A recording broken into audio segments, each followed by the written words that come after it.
Componentes subcelulares básicos de la célula. Acá tenemos la célula, componente nuclear y su citoplasma, y vemos ahí en el citoplasma que es el componente metabólico, los ribosomas libres, el aparato de Golgi, el retículo endoplásmico rugoso, donde tenemos los ribosomas adheridos a sus membranas. Tenemos los lisosomas, tenemos las mitocondrias, endosomas, el citoesqueleto, ¿no es cierto?, los peroxisomas, los microtúbulos, los centriolos, que son proteínas también estructurales, y el retículo endoplásmico rugoso. Todos estos elementos hacen lo que es el sistema metabólico de la célula, la porción metabólica de la célula. Y por supuesto que tenemos la membrana celular o la membrana plasmática. Vamos a ver estructura y función de la membrana plasmática, y para ver la estructura y función de la membrana plasmática tenemos que ver los componentes bioquímico-moleculares que hacen estructura y función de la membrana plasmática. En este gráfico se ven todos los componentes lipídicos, de glucolípidos también, y en esta otra gráfica se ven los componentes proteicos, o sea que la membrana celular está formada por lípidos, por proteínas y por azúcares. Tenemos la distribución de los lípidos. Tiene una distribución, esta es la parte externa de la membrana celular y esta es la parte interna de la membrana celular y todo el grosor de la membrana celular. ¿Qué tipo de lípidos se encuentran en la parte externa de la membrana celular? Tenemos la fosfatidilcolina, fundamentalmente externa, la esfingomielina, también que es externa, y tenemos los glucolípidos, que también es externa. ¿Qué quiere decir glucolípidos? Son lípidos asociados a hidratos de carbono. Luego tenemos en la parte interna los fosfolípidos, que es netamente interna. La fosfatidiletolamina, fundamentalmente interna, la fosfatidilserina, la fosfatidilinositol, que se encuentra en la cara interna y en la cara externa. El colesterol, que también se encuentra en ambas caras, interna y externa. Estas dos son de ambas caras, estas son netamente internas y estas son netamente externas. ¿Cuál es la función más importante de la esfingomielina? La esfingomielina, por ejemplo, es un elemento importantísimo para la interacción entre célula y célula. Gracias a esta esfingomielina podemos entender por qué hay una interacción entre el óvulo y el espermatozoide. Entonces, ayuda a la interacción entre célula y célula, esta esfingomielina.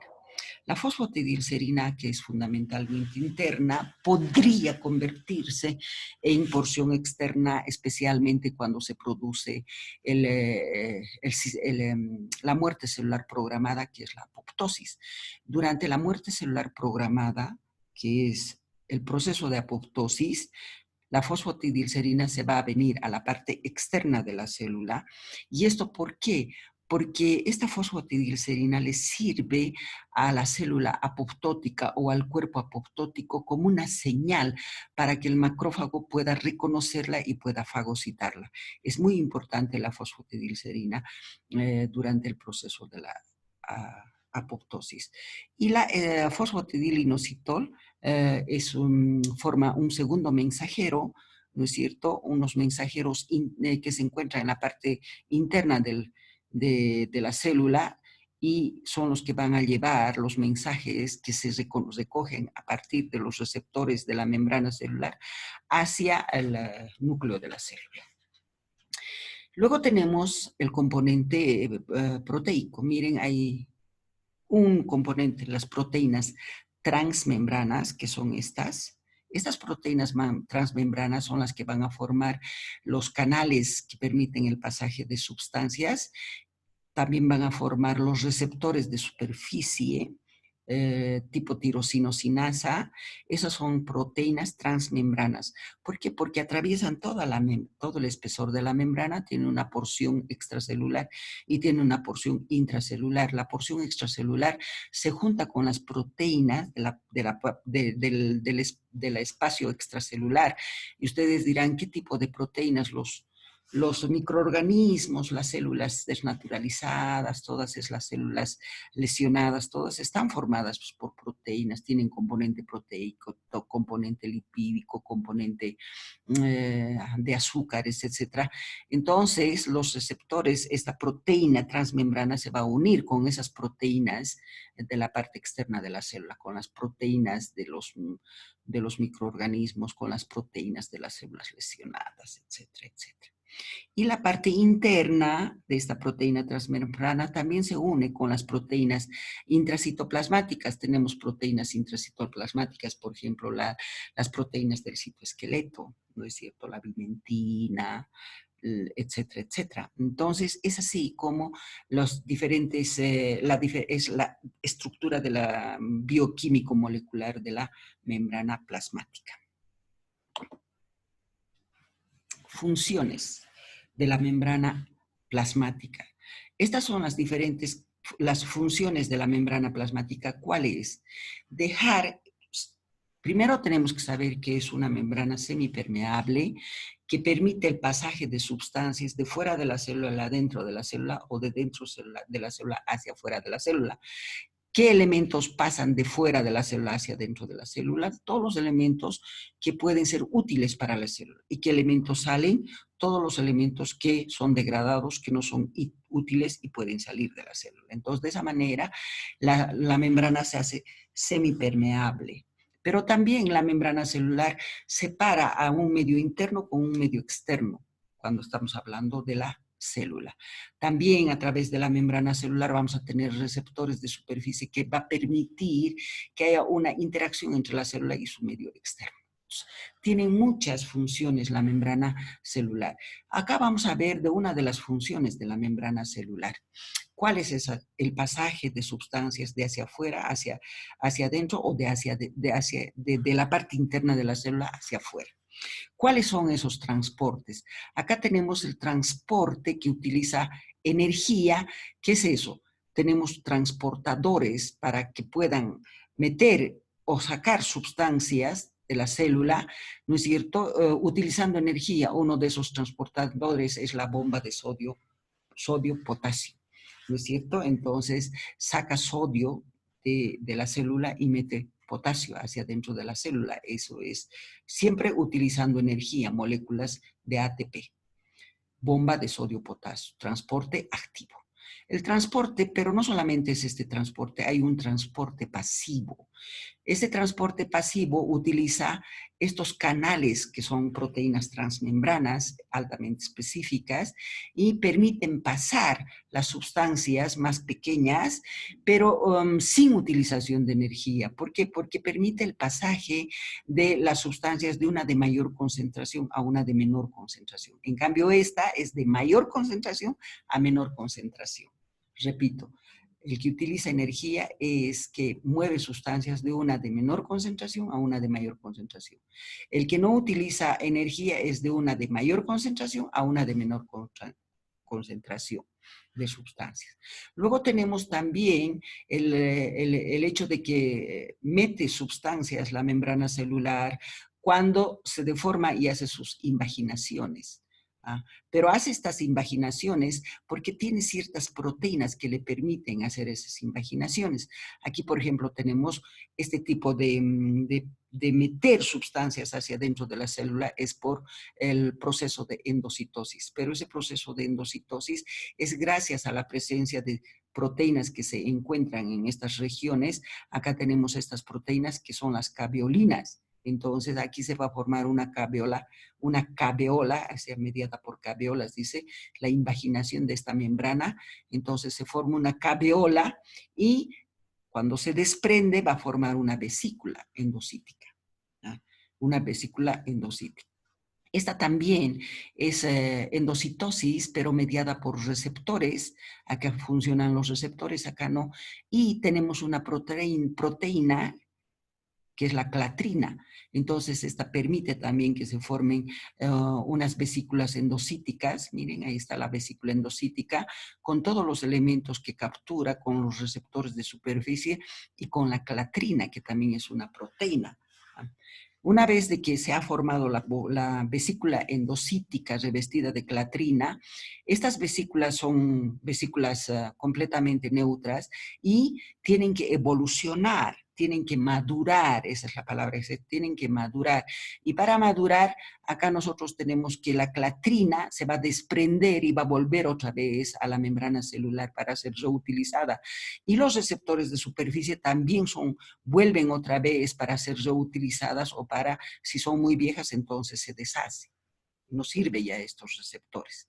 Entonces, una vez que tenemos la vesícula revestida de clatrina, se desprende de esa vesícula.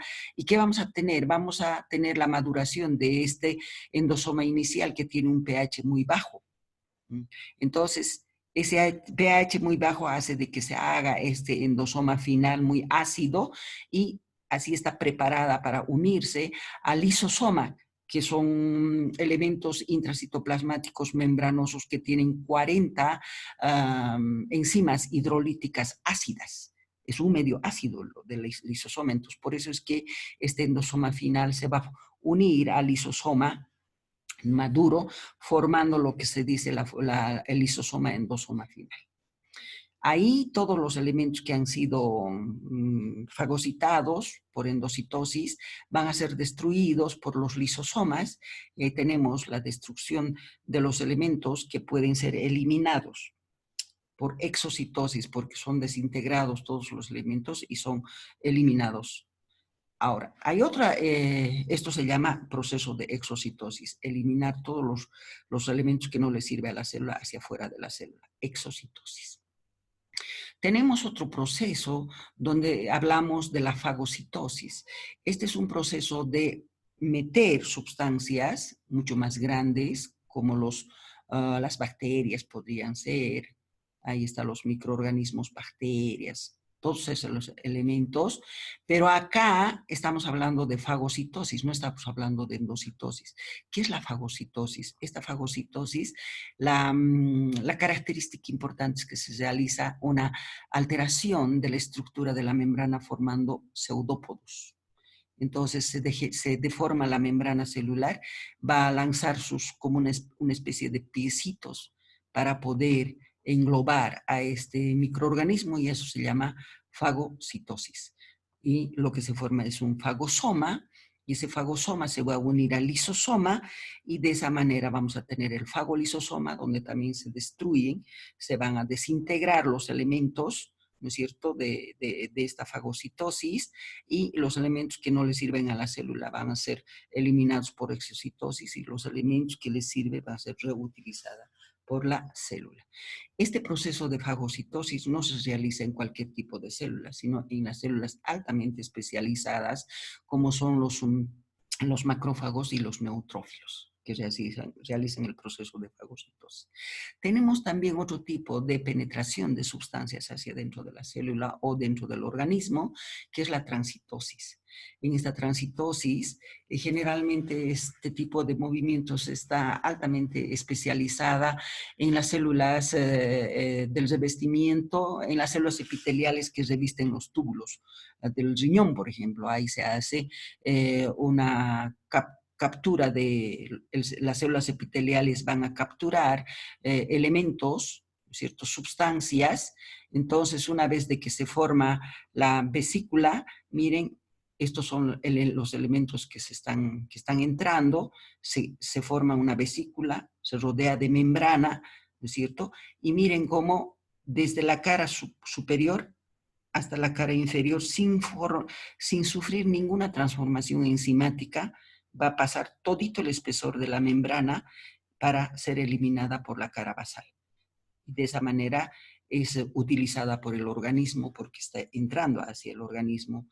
Esta es la parte interna del organismo y esta es la parte externa, ¿no es cierto? Entonces, este es un proceso que se ve en las células altamente especializadas como las células epiteliales de los túbulos del riñón. A eso se llama transitosis. No sufre ninguna degradación, ninguna transformación química, tal cual se han capturado en la parte apical, se va a ir a depositar en la parte basal de la célula. Esos son los transportes que la membrana celular realiza. Perdón. Ahí tenemos tratando de explicar todo lo que son los elementos del citoesqueleto que van a intervenir en la interacción celular. Esta es una célula epitelial. ¿Por qué es una célula epitelial? Porque acá tenemos la membrana basal. Miren, tenemos las integrinas, que son proteínas que permiten que se una la célula con la matriz extracelular. Entonces, gracias a la integrina, esta célula va a poder tener una relación con la matriz extracelular. Luego tenemos también relaciones entre células adyacentes. Entonces, para que haya una comunicación entre células adyacentes, para que se pasen las señales entre células adyacentes, tenemos ahí a nivel de las uniones ocluyentes, a nivel de las uniones herméticas que se ven, etcétera, etcétera, donde van a participar también moléculas de unión. ¿Sí? A través de esas moléculas de unión también se interactúan entre célula y célula. Luego tenemos estos elementos del citoesqueleto, ¿no es cierto?, donde tenemos los filamentos intermedios. Acá tenemos los filamentos intermedios, tenemos los microtúbulos, etcétera, etcétera. Entonces, todo lo que la célula podría utilizar como proteínas del citoesqueleto y cómo se comunican entre célula y célula matriz extracelular o membrana basal. ¿Cómo eliminan las células los elementos que no lo son útiles a la célula? Aquí vamos a ver eliminación de desechos por degradación proteosómica. Dos tipos de degradación hay para eliminar las sustancias o los elementos que no les sirve a la célula. Una por una degradación proteosómica y otra por la degradación lisosómica. Aquí vamos a ver la degradación proteosómica, donde este elemento, que es el proteosoma, que tiene la forma de un cilindro, van a degradar y van a eliminar a todos los elementos que no les sirve a la célula. ¿Cuáles son esos elementos que no les sirve a la célula? Todas aquellas proteínas mal pregadas, las proteínas desnaturalizadas, las proteínas con su genoma mutado, todo eso, van a tener que ser marcadas con una proteína citosólica que es la ubiquitina. Entonces, la ubiquitina marca a todas estas proteínas que están mal plegadas, mal formadas, con genes mutados, etcétera, etcétera. ¿Por qué las marca la ubiquitina? Porque solamente así puede ser reconocida por el protosoma. Entonces, todas estas proteínas van a ser degradadas para ser eliminadas. ¿Cuáles son las causas para que hayan proteínas mal pregadas, proteínas envejecidas, etcétera? La edad, los rayos ultravioletas, el calor, especies reactivas de oxígeno, todo eso van a permitir de que haya este tipo de proteínas mal plegadas, desnaturalizadas, envejecidas, etcétera, etcétera. Ahora bien, ¿dónde se forman las proteínas? Las proteínas se forman en el retículo endoplásmico rugoso, en los ribosomas del retículo endoplásmico rugoso. Ahí es donde se forman las proteínas, ¿no es cierto? Las proteínas que van a ser utilizadas por las células. Entonces, estas proteínas, cuando son sintetizadas, tienen que estar, las chaperonas controlan la buena formación de estas proteínas por el retículo endoplásmico rugoso. Cuando las proteínas están bien formadas, entonces estas chaperonas permiten que esas proteínas vayan a formar parte de la célula, parte de la membrana celular, parte de las proteínas al citoesqueleto o ser parte de las proteínas del citoplasma como la ubiquitina que está realizando su función, etcétera, etcétera. Entonces las chaperonas son las que controlan la buena formación de todas las proteínas por el retículo endoplásmico rugoso. ¿Qué pasa cuando escapan estas proteínas mal formadas? Todas son destruidas y son eliminadas. Pero podría ser que estas proteínas mal plegadas, etcétera, se acumulen dentro del retículo endoplásmico rugoso. Si eso ocurre, nos va a llevar a un estrés del retículo endoplásmico, que sea patológico. Porque este estrés del retículo endoplásmico nos va a llevar a iniciar la apoptosis de la célula. ¿Qué quiere decir eso? Le va a decir, bueno, ya, retículo endoplásmico rugoso, ya no estás funcionando bien porque estás acumulando proteínas mal plegadas. Por lo tanto, estoy enferma, he entrado al estrés a un estrés y no necesito activar la muerte celular programada. Y de esa manera van a entrar en apoptosis las células. Es así como se realiza la eliminación de sustancias que no le sirven a la célula a través del de la degradación proteosómica. Esta es la degradación lisosómica, es otro tipo de degradación. Para la degradación lisosómica tenemos que hablar de autofagia y de heterofagia. ¿Qué es la autofagia? Es comerse a sí mismo. O sea que la célula come sus propios organitos intracitoplasmáticos. ¿Qué tipo de organitos? Envejecidos, proteínas desnaturalizadas, proteínas mal plegadas, todo eso la célula va a tener que deshacerse. ¿Cómo se deshace? En primer lugar va a formar un autofagosoma, o sea, todos estos elementos se van a rodear de una membrana y esta membrana se forma en el retículo, en el retículo endoplásmico liso, en la región de transición del retículo endoplásmico liso. Entonces, ahí se forman estas membranas y van a formar el autofagosoma. Este autofagosoma se une al lisosoma, que hemos dicho que es un organito intracitoplasmático que tiene 40 enzimas hidrolíticas ácidas. Entonces, ahí se van a degradar. Miren, el lisosoma está participando. Entonces, se degradan y para que sean eliminados por exocitosis. Forman el fagolisosoma y después es segregado. El autofagolisosoma aquí tendría que formar, porque es autofagosoma, cuando se une al lisosoma, autofagolisosoma, se degrada y se elimina. Por la heterofagia, ¿qué quiere decir? Es comer elementos de fuera de la célula. Ahí tenemos que hablar de endocitosis y tenemos que hablar de fagocitosis. Entonces, por la endocitosis que hemos visto hace rato, que se forman los endosomas, ¿no es cierto?, con receptores, con clatrina, todo eso, la clatrina se va a volver a reutilizar, los receptores también se van a volver a reutilizar, y solamente los elementos que no le sirven van a ser, el endosoma se va a unir al lisosoma formando el endosoma-lisosoma final. Ahí van a ser degradadas las sustancias. Como está comiendo por endocitosis, entonces estas sustancias que degrada tienen que ser utilizadas por la célula. Por eso es que aquí no vemos exocitosis. Pero si es una fagocitosis que está introduciendo microorganismos, aquí se forma el fagosoma y ese fagosoma se va a unir al lisosoma y formar fagolisosoma. Ahí se destruye todos los elementos, ¿no es cierto? Se destruyen. Unas van a ser reutilizadas y las otras van a ser expulsadas. Ocurre de que cuando hay esta desintegración por los lisosomas de los elementos, de todos estos elementos, podrían haber sustancias que no son degradadas completamente, porque no han encontrado la enzima para poder ser degradada. Por ejemplo, tenemos en el envejecimiento, la lipofucsina es un pigmento, ¿no es cierto?, que no logra ser degradada dentro de la célula y se queda definitivamente dentro de la célula como cuerpo residual. Entonces, ¿qué son los cuerpos residuales?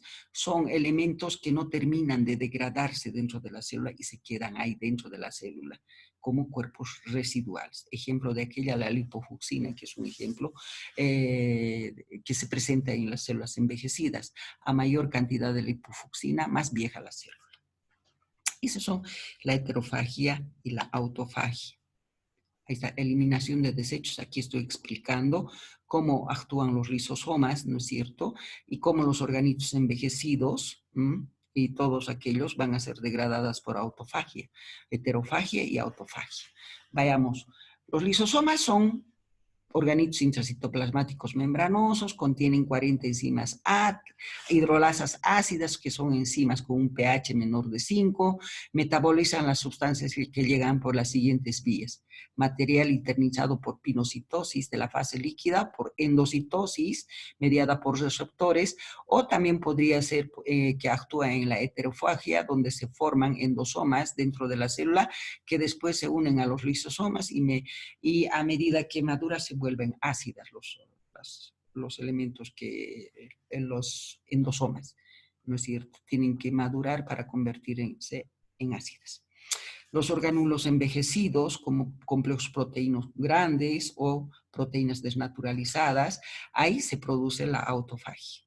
Se forman autofagosomas que se fusionan con el lisosoma para ser catalizados. También se utiliza para reservar la viabilidad de la sede celular en situaciones de falta de nutrientes. O sea, si hay falta de nutrientes, ¿qué hace la célula? Come sus propios componentes para sobrevivir, sus propios componentes por un mecanismo de autofagia. Y la fagocitosis, que también es heterofagia, ¿no es cierto? Aquí cuando penetran dentro de las células fragmentos grandes, son rodeadas por una membrana formando el fagosoma que se fusiona con el lisosoma formando el fagolisosoma. ¿No es cierto? Y los elementos que no son degradados completamente se quedan como cuerpos residuales. Ahí está la lipofucsina. Los proteosomas, ahí está, otro tipo de degradación de las sustancias donde no participa el lisosoma, sino los proteosomas. Por esta vía se degradan las proteínas citosólicas, como las proteínas de este tipo de proteínas se degradan. Proteínas citosólicas. ¿Cuáles son? Proteínas desnaturalizadas, mal pregadas, factores de transcripción que tienen que ser. Los factores de transcripción son proteínas también, ¿eh? Participa la ubiquitina, que es la que marca todos esos elementos que no sirve, y después es llevada hacia el protosoma, que es ese elemento cilíndrico, para poder ser degradado y eliminar a las sustancias estas.